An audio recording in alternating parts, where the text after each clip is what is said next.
Olá, tudo bom, pessoal? Hoje eu vou realizar com vocês as atividades que estão na página número 12 e número 13. E ela começa assim. De acordo com cada conjunto numérico, preencha os espaços vazios do diagrama abaixo com os seguintes números. Então, aqui tem todos estes algarismos que a gente deve preencher este diagrama aqui. Lembrando que N são os números naturais, Z são os números inteiros e Q são os números racionais. É o símbolo utilizado para representar esses números. Então, vamos começar analisando o número 12. O número 12, ele é considerado um número natural por quê? O número 12 é um número que a gente utiliza para contar. Então, para a gente fazer contagem simples, quando eu quero contar quantas unidades tem algo, ou em algum lugar, ou de alguma coisa, eu utilizo um número natural. Eu posso utilizar o número 12, como para dizer, eu tenho 12 ovos, eu tenho uma dúzia de ovos. O número 7 terços, se vocês realizarem a divisão dele, vocês vão reparar que ele é um número que forma uma dízima periódica, certo?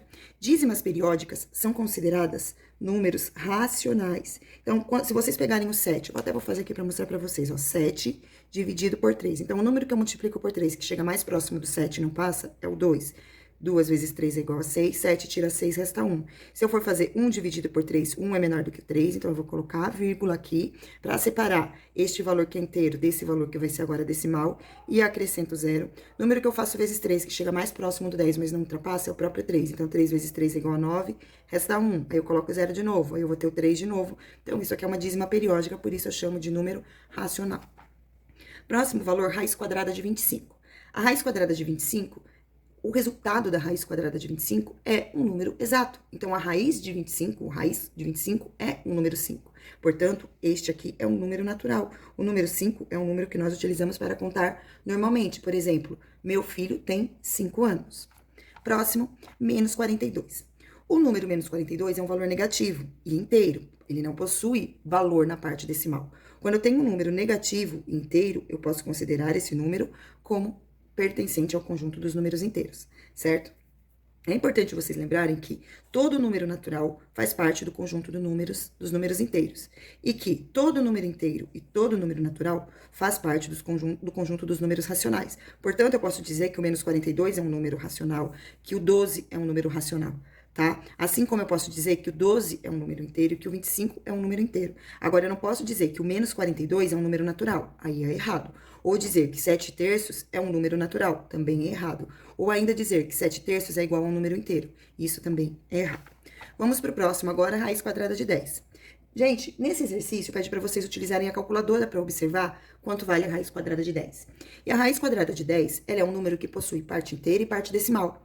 Porém, a parte decimal da raiz de 10, ela não apresenta um período. Ela apresenta vários algarismos, então não existe uma sequência. Então, são algarismos que vão acontecendo de forma aleatória, sem respeitar uma sequência na parte decimal deste valor aqui. Portanto, eu não posso considerar esse número um valor racional. Para ser um valor racional, ele tem que ser ou dízima periódica ou um decimal exato, como por exemplo aqui o 0,5, 5 décimos, que é um decimal exato.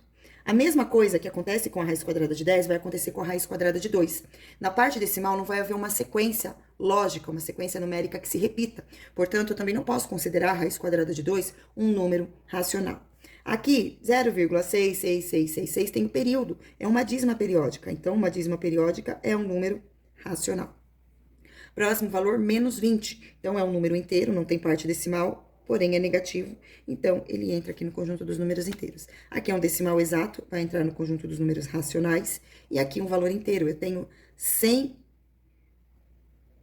figurinhas na minha coleção. Então, é um valor inteiro, certo? Então, aqui, natural, inteiro e racional. Agora, com base nessa atividade, tem algumas perguntas para serem respondidas, então vamos para elas. Primeiro, a alternativa A fala o seguinte: algum número ficou fora do diagrama? Sim, nós não colocamos a raiz quadrada de 10 e também não colocamos a raiz quadrada de 2. Quais são os números que não foram encaixados, né? Então, aqui, na verdade, eu deveria responder apenas sim.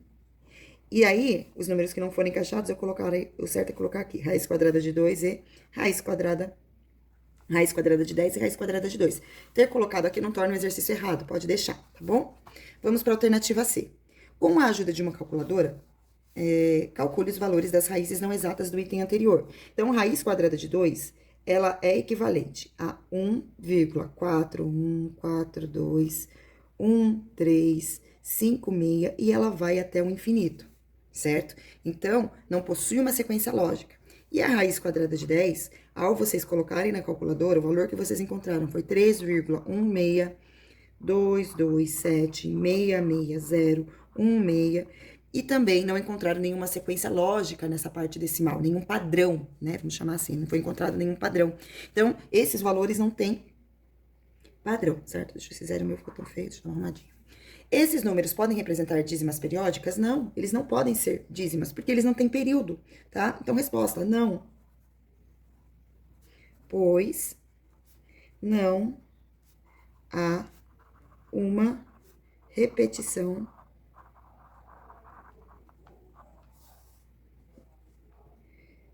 na casa decimal, ou seja, um período, né?